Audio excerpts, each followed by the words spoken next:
A special thank you to each of our subscribers who make this channel possible. Here's today's story.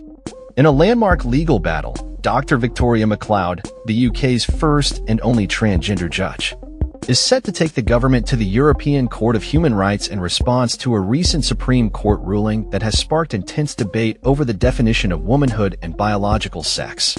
Dr. McCloud, who stepped down from her judicial role last year, claims that the ruling and subsequent guidance from the equality watchdog violate her fundamental human rights, leaving her feeling contained and segregated. The Supreme Court's unanimous decision defined a woman as someone with biological sex, emphasizing that the terms woman and sex in the Equality Act 2010 refer strictly to biological definitions. This ruling has led to interim guidance stating that trans women, who are biologically male, should not be allowed to use women's facilities in public spaces, a move that has drawn both support and criticism across the UK. Dr. McCloud, who publicly came out as transgender in her 20s, argues that the court's decision failed to consider the human rights implications for transgender individuals, leaving her in a legal limbo where she is simultaneously recognized as both a man and a woman under different laws. "The Supreme Court has left me two sexes at once, which is a nonsense," she stated, adding that the ruling has serious implications for the safety and rights of trans people. The Supreme Court's ruling has been met with mixed reactions.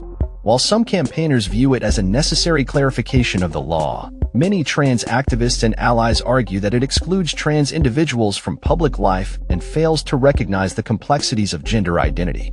Dr. McCloud, who has a gender recognition certificate, believes that the court's interpretation of biological sex does not reflect the realities faced by many in the transgender community, who may not fit neatly into binary definitions of gender.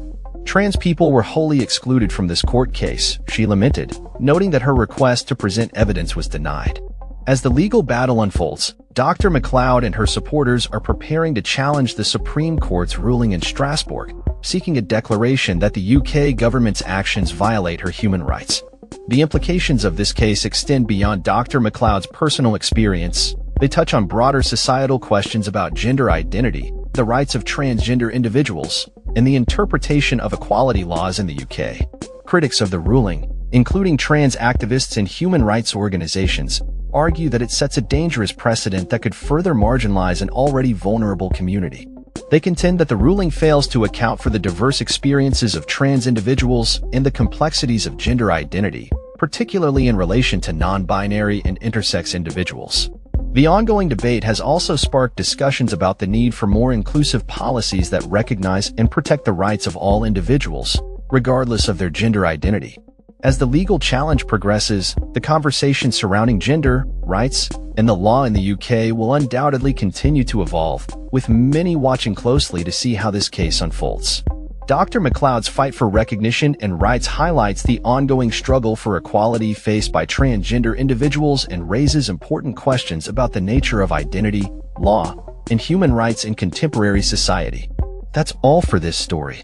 We upload videos every day covering many different subjects, so hit that subscribe button to stay informed. Thanks for watching.